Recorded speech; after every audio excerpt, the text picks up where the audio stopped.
Hi అండి, welcome to simply Telugu. ఈరోజు మన ఛానల్లో పిజ్జా ఎలా చేయాలో చూపిస్తాను. ఒక బౌల్ తీసుకొని అందులో ఒక కప్పు మైదాపిండి వేసుకోవాలి. మైదాపిండి వేసుకొని ఇందులో ఒక కప్పు మైదాపిండి అయితే ఒక పావు కప్పు పెరుగు యాడ్ చేసుకోవాలి. మంచి ఫ్రెష్ పెరుగుని యాడ్ చేసుకోవాలి. ఇందులో కొంచెం టేస్ట్కి సరిపడంత సాల్ట్ వేసుకోవాలి. అలాగే కొంచెం బేకింగ్ పౌడర్ వేసుకోవాలి. అలాగే కొంచెం బేకింగ్ సోడా రెండు వేసుకోవాలి. బేకింగ్ పౌడరు సోడా రెండు వేసుకొని కలుపుకోవాలి. కంపల్సరీ రెండు వేసుకోవాలి, లేకపోతే పిజ్జా బేస్ అనేది సాఫ్ట్గా రాదు. కంపల్సరీ రెండు వేసుకోవాలి. ఇలా పిండిని మొత్తం ఒకసారి కలుపుకొని కొన్ని వాటర్తో చాలా సాఫ్ట్గా కలుపుకోవాలి. ఇలా కొంచెం వాటర్ యాడ్ చేసుకుంటూ చపాతీ పిండిలాగా కలుపుకోవాలి. ఇలా కొంచెం సాఫ్ట్గా కలుపుకొని పక్కన పెట్టుకుందాం మూత పెట్టుకొని. ఇప్పుడు ఒక చిన్న ప్యాన్లో బటర్ అనేది వేడి చేసుకోవాలి. ఒక 3-4 స్పూన్స్ బటర్ పడుతుంది. దీన్ని మనం కరిగించుకోవాలి.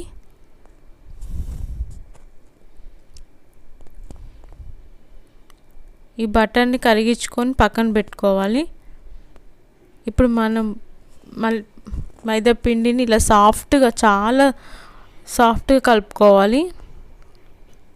చాలా సాఫ్ట్గా ఉండాలి పిండి. మనం ఫింగర్తో ఇలా ప్రెస్ చేస్తే చాలా సాఫ్ట్గా ఉండాలి.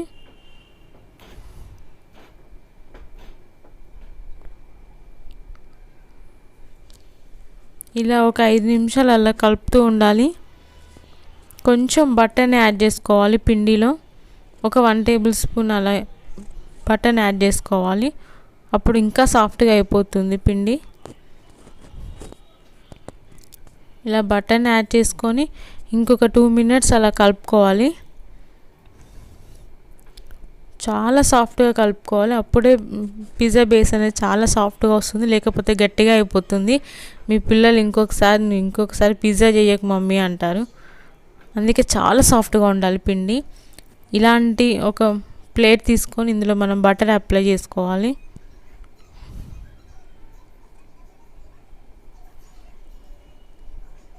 ఇలా ప్లేట్ కంప్లీట్గా బటర్ని అప్లై చేసుకోవాలి.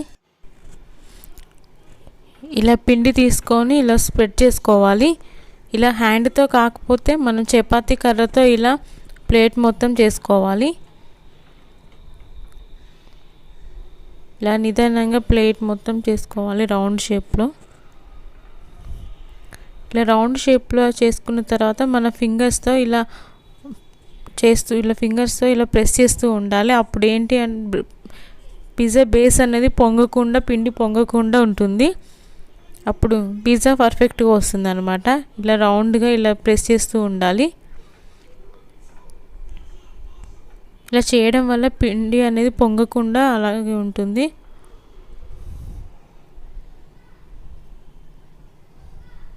ఇలా అప్లై చేసుకోవాలి మొత్తం. ఇప్పుడు దీని మీద ఇంకొంచెం బటర్ అప్లై చేసుకోవాలి.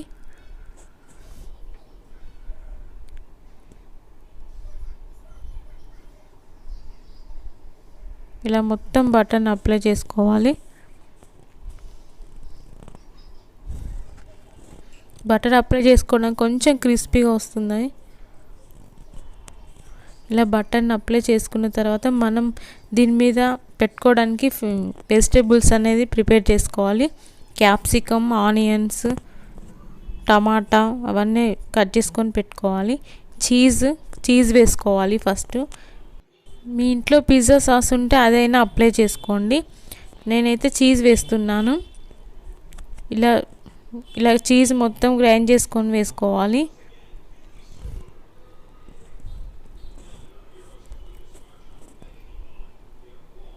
ఇలా చీజ్ మొత్తం వేసుకోవాలి.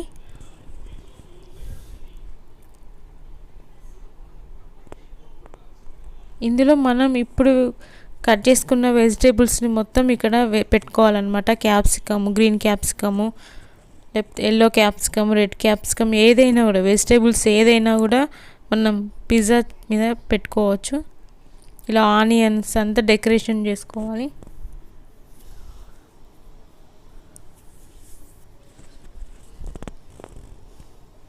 ఇలా ఆనియన్స్ కొన్ని టమాటాస్ ఇలా అన్ని వెజిటబుల్స్ మనం ఇలా డెకరేషన్ చేసుకోవాలి. పైన కొంచెం నేను స్వీట్ కార్న్ వేస్తున్నాను. స్వీట్ కార్న్ పిజ్జా కాబట్టి స్వీట్ కార్న్ వేస్తున్నాను.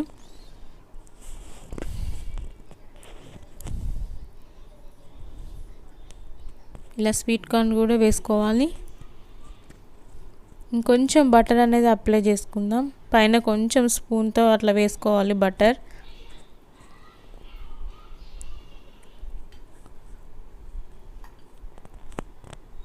బటర్తో చాలా టేస్టీగా వస్తుంది. చీజ్ మళ్ళీ కొంచెం వేసుకోవాలి. చీజ్ని గ్రైండ్ చేసుకొని వేసుకోవాలి. పిజ్జా అంటేనే బటర్ అండ్ చీజ్, ఈ రెండిటి విషయంలో మనం తగ్గేదే లేదు. ఎంత చీజ్ వేస్తే పిజ్జా అంత టేస్టీగా ఉంటుంది. ఇలా చీజ్ అనేది వేసుకోవాలి. ఇలా కంప్లీట్గా చాలా వరకు వేసుకుంటే పిజ్జా చాలా టేస్టీగా ఉంటుంది. ఇలా గ్రైండ్ చేసుకొని వేసుకోవాలి.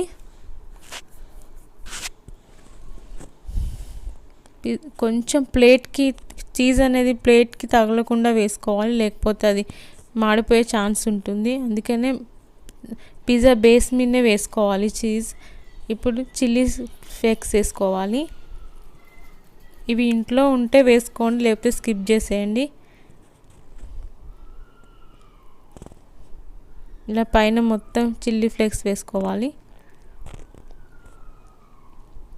అలాగే ఇటాలియన్ సాస్ అది కూడా వేసుకోవాలి. ఇంట్లో ఉంటే వేసుకోండి, లేకపోతే స్కిప్ చేసుకోండి. ఉంటే దీనివల్ల చాలా టేస్ట్ వస్తుంది పిజ్జా. దీన్ని కూడా కొంచెం వేసుకుందాము.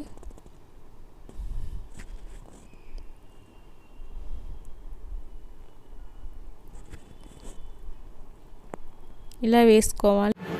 ఇందులో కొంచెం టమాటా సాస్ని వేసుకోవాలి పైన.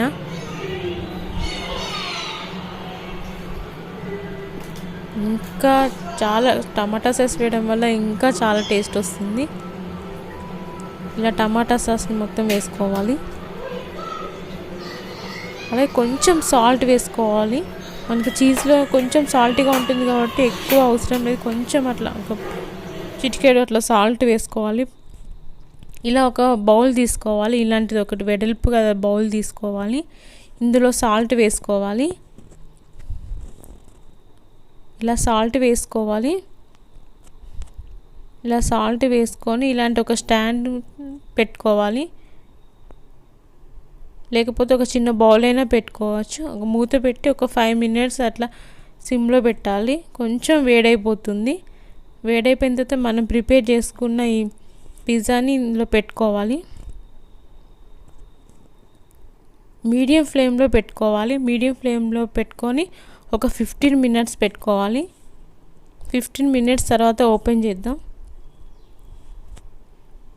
కుక్ అయిపోయింది. మనం స్పూన్ పెట్టి చూసినా కూడా అసలు ఏం స్టిక్ అవ్వదు అనమాట.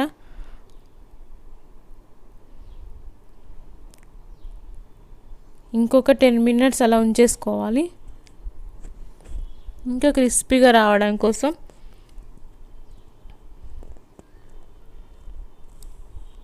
ఇప్పుడు కొంచెం వీటి మీద గ్రేప్స్ అనేవి యాడ్ చేసుకుందాం.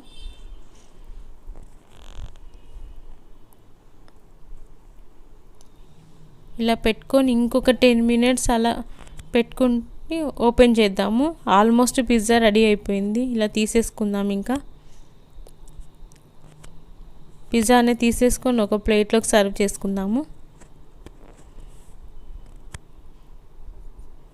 చాలా బాగుంది. అయిపోయింది. మన టేస్టీ ఇంట్లోనే చాలా ఈజీగా చేసుకునే పిజ్జా రెడీ అయిపోయింది. ఇలా మనకి ఇష్టం ఉన్న షేప్లో కట్ చేసుకొని కుమ్మేయడమే, ఇంకా ఆగేదే లేదు అసలు. ఇలా కట్ చేసుకొని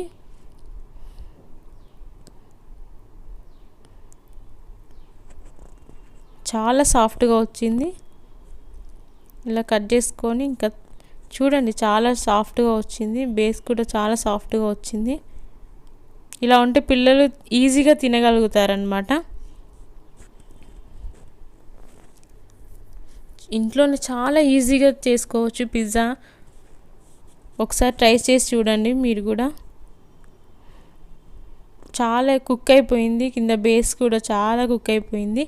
ఇలాంటి మంచి మంచి వీడియోస్ కోసం నా ఛానల్ని సబ్స్క్రైబ్ చేసుకోండి. Please watching.